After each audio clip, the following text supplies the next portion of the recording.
Well, it is a special day here on Top 30. We have figure skating legend, commentator, and author Scott Hamilton in the studio with us today.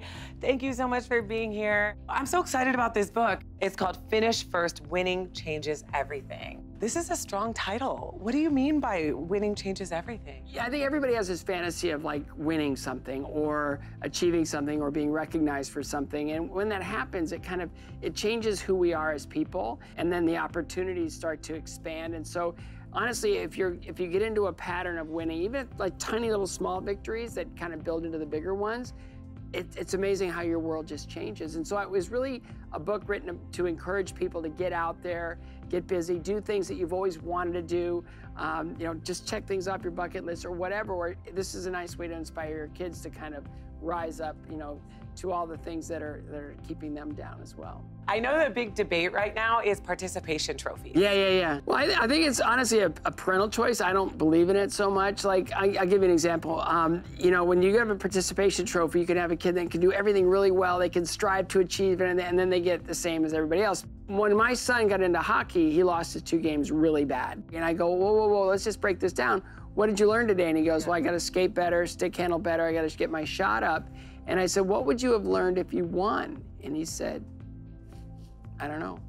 So if we can look at failure as a teacher, if we can look at failure as information, if we can just take that ugly, horrible face-off failure and use it as a way to inspire us to kind of rise up and be better than we were before. I estimated in the book, I kind of did the math, I fell 41,600 times learning how to skate. The more you learn how to get up and the more you learn how to do those things, it's amazing how when things come at you, like cancer or whatever, brain tumors, they take on a different identity. We gotta fail. We've gotta test our limits and we've gotta learn from it. Another thing in this book that you talk about is purpose.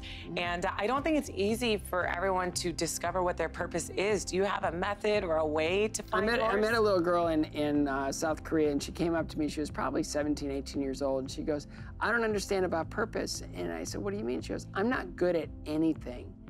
I broke my heart. I mean, this girl, it's that time in your life when you get into things.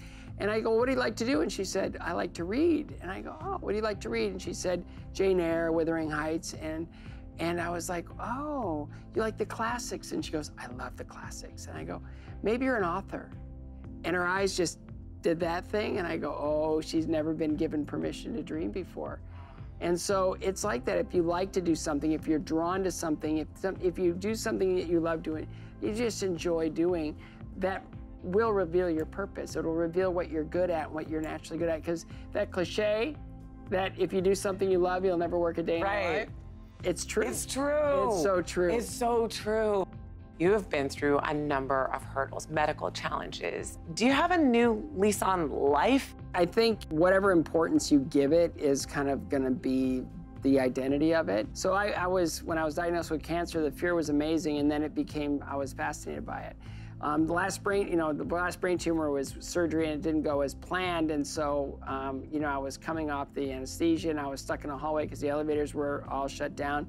And I just had to say, this too shall pass. And I said it probably 30, 40 times just to get me calm and ready to face what's next. And, honestly, whatever's going on today, it's just today, and tomorrow will be different. So I just keep looking at tomorrow. Tomorrow's a gift. Tomorrow's an opportunity. Tomorrow is tomorrow. And I just look forward to enjoying every moment of today and then looking forward to what tomorrow brings. One thing, just a quick left turn that I did want to get your take on is just, the news. We cover a lot of stories here on Top 30, and I think the world was shocked to hear sexual allegations in the USA Gymnastics and swimming as well.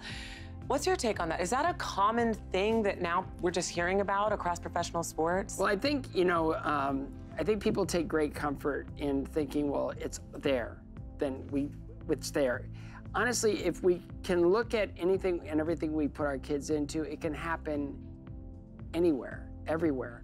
I think that allows us to ask the right questions and to prepare ourselves and our families for, knowing that we're putting our kids into a safe environment. Safe sports taken off. I really believe in it. That Professional Skaters Association, which is the coaches organization in figure skating, is, safe sports a big part of everything we do, and they kind of give us the warning signs that things might not be going the way they should. So I think in every in every aspect of our society, things can happen, and we just have to be vigilant and smart and know what questions to ask and know how to recognize when something is going wrong. Yeah, no, it really is important. Yeah, it's not just gymnastics, it can be anywhere, but the fact that that guy went for as long as he did is shocking to me.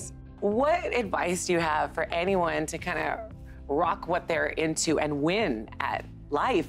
You know, it's all in the book. You know, it's identifying your purpose, you know, committing to the long haul, showing up every day. You know, it is making simple decisions, lots of simple decisions. And every great victory is built on a foundation of countless small victories. Yeah. And they're just in these decisions we make every day. And it's funny that when we repurpose a day, when we re-identify a day as an opportunity, and we check these things off, like cleaning out my garage was euphoric. It was like, I've been putting this off for years and I feared it, and then I cleaned it out. I was like, that was easy, and now I don't have to think about it anymore. So it's a lot about, you know, just re-identifying commitment, re-identifying repetition, and just seeking something that's going to bring you joy. Scott, it has been my pleasure to hang out with you today. Thank you for coming in. Awesome. And you guys, get the book. It's a page turner. Trust me, you'll finish it in a day. It's available right now in bookstores and online.